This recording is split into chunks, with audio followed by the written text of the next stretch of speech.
suka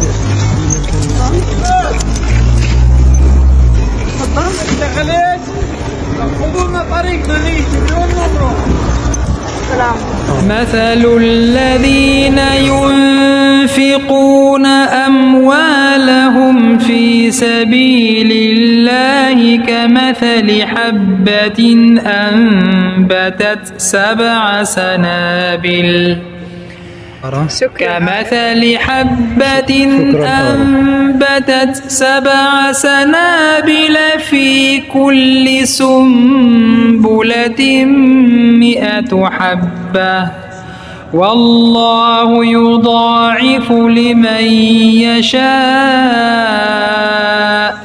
والله واسع عليم. الذين ينفقون أموالهم في سبيل الله ثم لا يتبعون ما أنفقوا منا ولا أذى لهم أجرهم عند ربهم ولا خوف عليهم ولا هم يحزنون. Nabi kata utuhu fasalli fihi, pergi ke Baitul Maqdis, ada Masjid Aqsa kan, kamu pergilah ke Masjid Aqsa dan semayanglah padanya. Semayanglah padanya. Okey. Kemudian para sahabat berkata ara'aita illam astati, macam mana kalau aku tak mampu untuk pergi ke sana? Maka berkata Nabi SAW, fatahdilahu zitan yusarrij fih, kamu hadiahkan minyak. Dulu nak menyalakan lampu ni dengan minyak, dengan minyak, maka faman fa'ala fahuwa kaman atau, siapa yang menghantar bantuan itu macam dia pergi dan sembahyang di sana. Nah, sebab itu bicara mengenai bantuan ke Masjid Aqsa dan juga Palestin, maknanya kita bagi bantuan macam juga kita berada di sana berjuang juga, kan? Kita sembahyang juga di sana mengikut hadis Nabi SAW. Kan? Nabi SAW sebut mengenai la tasuddur rihal, kalau nak bersusah payah, jangan bersusah payah illa thalathata masajid, kecuali ketiga masjid. Nak susah payah, bersusah payah pergi ketiga masjid. Yang pertama pergi Masjid Haram, yang kedua pergi Masjid Nabawi, dan yang ketiga ke Masjid Al-Aqsa. Nabi SAW sebut begitu. Keempat, hadis mengenai Dajjal. Dalam hadis Nabi SAW sebut bahawa sami'tu Rasulullah SAW yuzkar fid Dajjal, kami mendengar daripada sahabat mendengar Rasulullah SAW sebut mengenai peristiwa Dajjal, di mana Dajjal itu tidak akan berjaya pergi, kan? Wa alamatu yamkutu fil arba'ina sabahan, dia berkuasa dia ataupun dia punya angkara itu selama 40 hari, 40 subuh atau 40 hari, ya. Maka memang kesana kemarilah, Kemudian la ya'ti arba'a masajid, dia takkan pergi ke 4 masjid, ke 4 tempat. Pertama Kaabah tu mana Masjid Haram lah. Yang kedua Masjid Rasul yang berada di Madinah. Yang ketiga Masjid Aqsa. Dan yang keempat Tur itu Tur Sina. Dekat atas bukit Tur Sina tu ada satu masjid lah, atau surau ataupun musolla di sana tu. Itu tempat-tempat yang tidak akan dimasuki Dajjal. Dan yang kelima,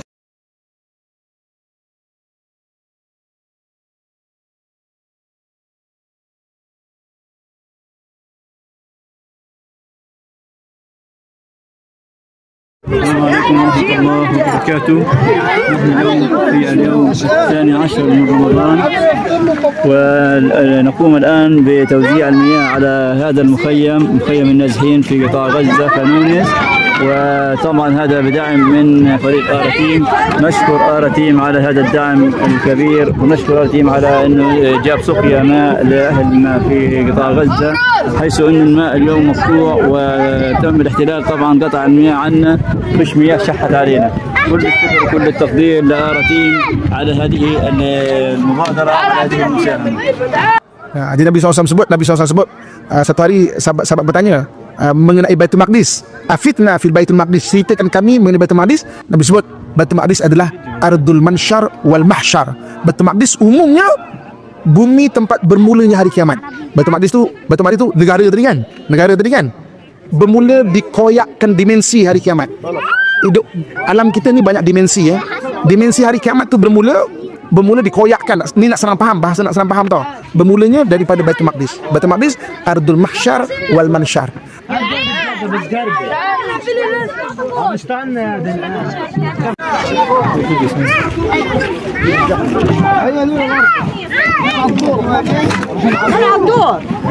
Nabi ceritakan mengenai Masjid Aqsa, kan? Bagaimana Masjid Aqsa tu dibina? Masjid Aqsa tu di masjid pertama yang dibina ada Masjid Haram oleh Nabi Ibrahim AS. Nabi Ibrahim tahun berapa? 1800 Nabi Ibrahim. Nabi Ibrahim letakkan asas kepada Masjid Al-Haram. Kemudian 40 tahun selepas itu Nabi Ibrahim letakkan asas kepada Masjid Aqsa. 40 tahun selepas itu.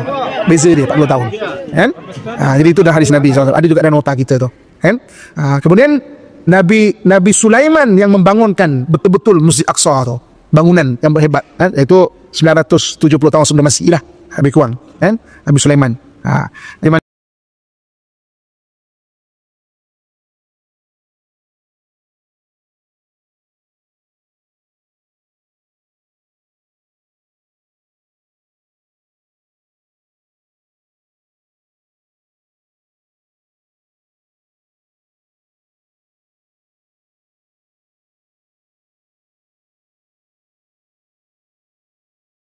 Jadi di dalam Baitul Maqdis itu ada tanah yang lebih diberkati, iaitu Masjidil Aqsa. Jadi Baitul Maqdis negara, okey. Kemudian di tanah Baitul Maqdis ada Masjidil Aqsa. Jadi Baitul Maqdis adalah sebuah negara. Cuma mana negara itu? Dia ulama berbincanglah. Ada kata yang tanah Palestin sekarang itulah Baitul Maqdis. Okey. Bagi orang Yahudi, tanah pada tanah yang dia nak ambil ni tuan-tuan sekalian adalah 6 buah negara. Orang Yahudi ni pada pandangan dia 6 buah negara ni dia punya pada pandangan dia. Pertamanya mana tadi? Mesir, sebab dia pernah berada di Mesir. Yang kedua Palestin sekarang ni. Yang ketiga Jordan. Yang keempat Syria yang keempat. Yang kelima Lubnan. Dan yang keenam Iraq. Sebab Bani Israel pernah berada di Iraq dekat Babylon ketika dia ditawan bawa pergi ke Babylon ni zaman sini, zaman Nabucodonosor. Zaman Babylon. Kan? Itu yang ada dalam kitab Injil dia. Kitab Injil ni kalau kitab Taurat dia kalau zaman moden dipanggil Psalm, Psalm. Kan ada lagu, dinyanyikan lagu tepi sungai Babylon, in the river of Babylon. Saya pernah dengar lagu tu kan? For remember of Zion. Zion tu adalah Jerusalem. Waktu tu dia diambil sebagai hamba orang Babylon. Jadi 6 negara ni. 6 negara ni di antara 2 buah sungai, iaitu sungai Nil yang berada di Mesir dan sungai Dajlah yang berada di Iraq. Sebab itu lambang bendera Yahudi adalah 6 bintang yang berada di bawah 2 calit. Kalau kita perasan, kan? 2 calit, 6 bintang tu 6 negeri. Cita-cita dia di bawah 2 calit, iaitu daripada sungai Nil pergi ke sungai Dajlah. 6 negara tu. Kan? Sebab itu dia cuba ambil Bukit Golan, Syria perang. Sinai pernah ditawan, nak cuba ditawan. Sinai. Palestin memang ditawan, Jordan pernah ditawan, Lubnan pun pernah, Iraq memang cita-cita dia. Tuan-tuan sekalian, kalau kita berpeluang pergi ke Palestin, kita tengok duit shekel. Shekel ni istilah duit dia, Duit sposen dia. Maksud sposen ni budak-budak kecil pun boleh pegang. Duit sposen ni ada 6 negara yang dicita-citakan tu. 6 negara yang dicita-citakan tu ada dekat duit sposen dia. Mana budak kecil pun daripada kecil dah didoktrinkan ini negara yang mereka nak ambil. Orang Yahudi ni. 6 negara. Dan bagaimana cara mereka nak mendapatkan negara? Mereka menghalalkan apa saja.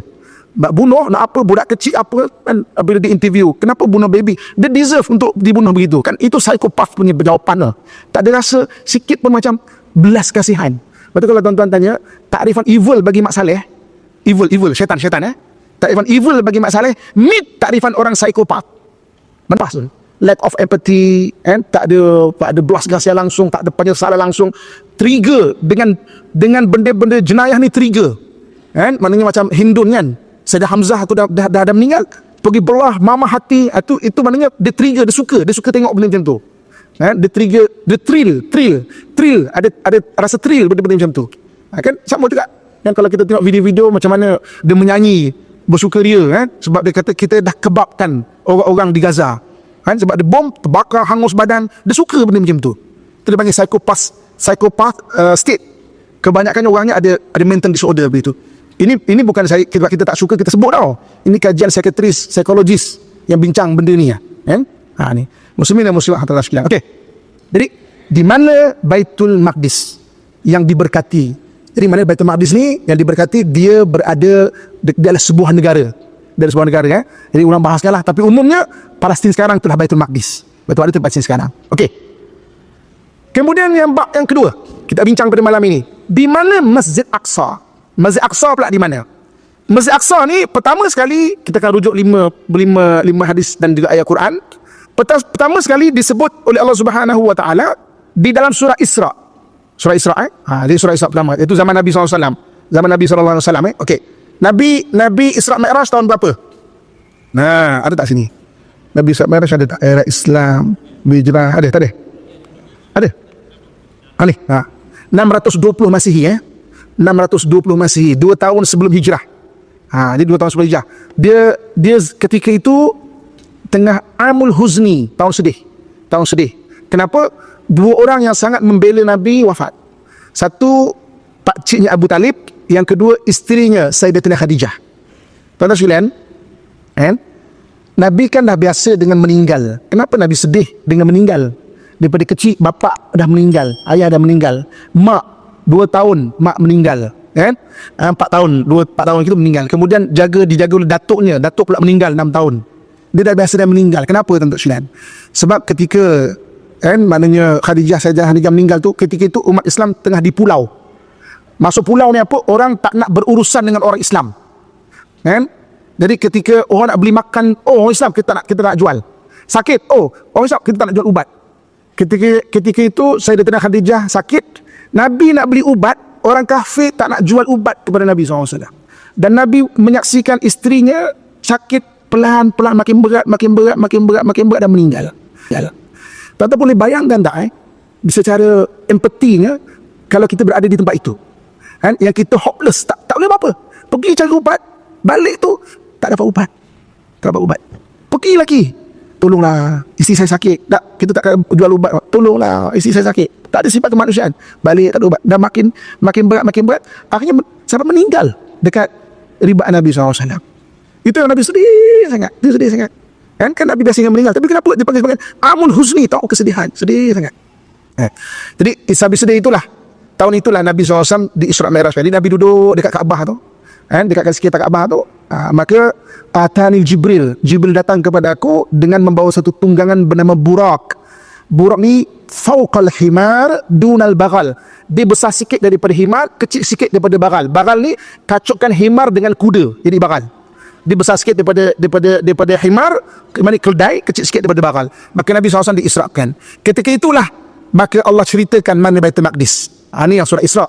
Subhanalladzi asra bi'abdihi laylan minal masjidil harami ilal masjidil aqsa alladzi barakna haulah. Apa tak?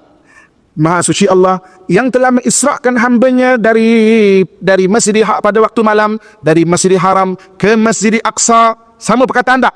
Alladzi barakna haulah, yang kami berkati sekelilingnya. Maknanya itu Masjid Aqsa terletak di Baitul Maqdis. Jadi maknanya kemudian yang keduanya, ayat yang kedua daripada hadis Nabi SAW, bagaimana Nabi SAW menceritakan bahawa Nabi didatangi Burak pada malam pada malam Isra Mi'raj tu, dan Nabi datang, hadis yang kedua yang ada dalam buku kita, nota kita itu, Nabi tambat Burak di tempat biasa yang para anbiya tambat maknanya tambat di situ, dan di situlah Nabi solat dekat Masjid Aqsa. Jadi maknanya kisah Masjid Aqsa disebut dalam hadis Nabi SAW. Thanks for watching.